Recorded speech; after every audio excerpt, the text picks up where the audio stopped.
Raul, se você provar. Então vambora. Vamos lá. Cara, essa questão ela tem uma pegadinha. Cara, sempre fiquem atentos nisso. Olha para as alternativas. Tem um.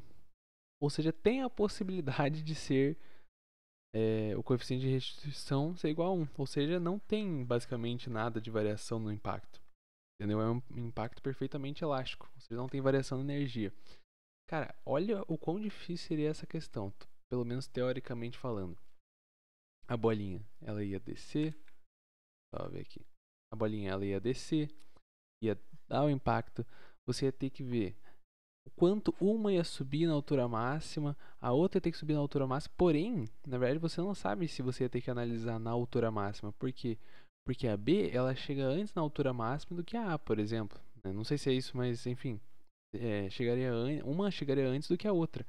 Ou seja, você teria que achar um meio termo perfeito ali para você conseguir achar qual a altura máxima, entendeu? E beleza, digamos assim, você não pode simplesmente usar a altura máxima de B e depois a altura máxima de A. Porque se você usar essas duas coisas e depois fazer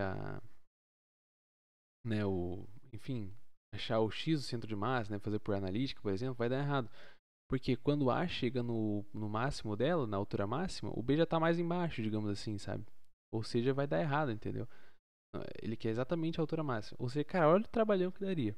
Sinceramente, nessa questão, eu já marcaria e sairia correndo. Se errei, faz parte. Se não errei, pelo menos não perdi tempo. Quer dizer, se eu acertei, sucesso. Se eu errei, beleza. Pelo menos não perdi tempo fazendo uma questão ridícula que seria assim o trabalho.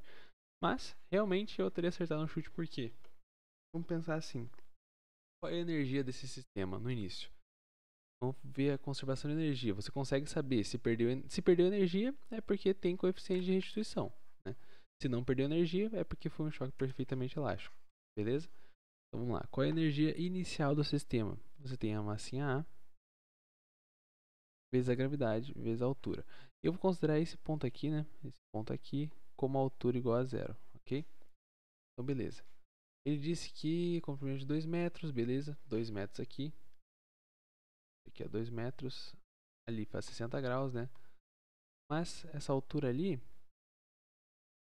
aqui é 30, é a mesma coisa que 2 vezes 130 dá 1.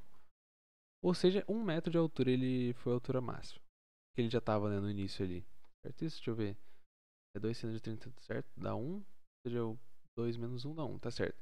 Ou seja, a altura que ele estava no início era 1 mesmo. Ou seja, vai ser massa de ar 0,1 vezes gravidade. Ou seja, qual é a energia inicial? 1 joule. Beleza?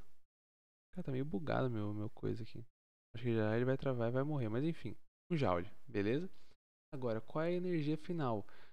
Aqui é a mesma coisa. Ah, mas você não vai ter que considerar a altura de cada um no ponto exato. Você não sabe qual que é? Sim. Porém, quando a gente está falando de centro de massa, de sistema, assim, enfim, quantidade de movimento, a gente pode considerar como se fosse um corpo só, certo? Vou até dar um exemplo. Por exemplo, se a gente tem uma bala, sabe aqueles exemplos de bala que bate aqui no objeto, daí entra no objeto, né, se acopla nele, enfim, a gente pode conservar a energia disso como, por exemplo, antes ele tinha uma velocidade v, beleza? E depois o sistema andou junto com uma velocidade vs, vx. Digamos assim, vou só dar esse exemplo para vocês entenderem que vocês podem juntar o sistema em um corpo só. Que é o que geralmente a gente faz. Como que a gente faria essa questão? A quantidade de movimento. Antes era mv, depois vai ser o que? O sistema só, inteiro, mzão mais mzinho. Esse aqui tem massa mzão, lembrando. Vezes velocidade x. Você pode fazer isso. Porém, você pode considerar como corpos separados. Mvzão é igual mzão tá andando com uma velocidade vx, mais o mzinho também tá andando com uma velocidade vx. Entendeu? Você pode considerar que, embora os corpos estejam juntos, você pode considerar como se eles estivessem separados, entendeu? Nesse caso, essa questão, a gente vai fazer o inverso.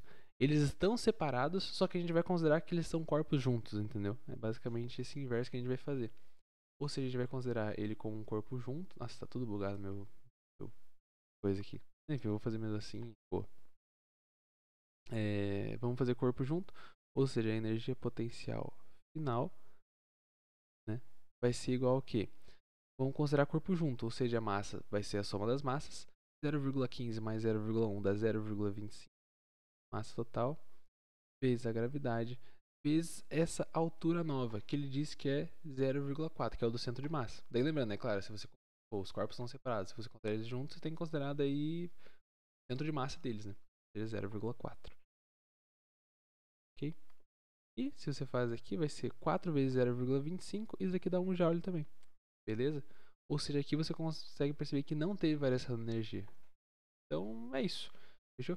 Pensa, cara, ia dar um trabalhão se não fosse o coeficiente assim, entendeu? Trabalhão, trabalhão. Eu sinceramente, eu não saberia fazer. Eu tenho que ser sincero, eu não saberia fazer.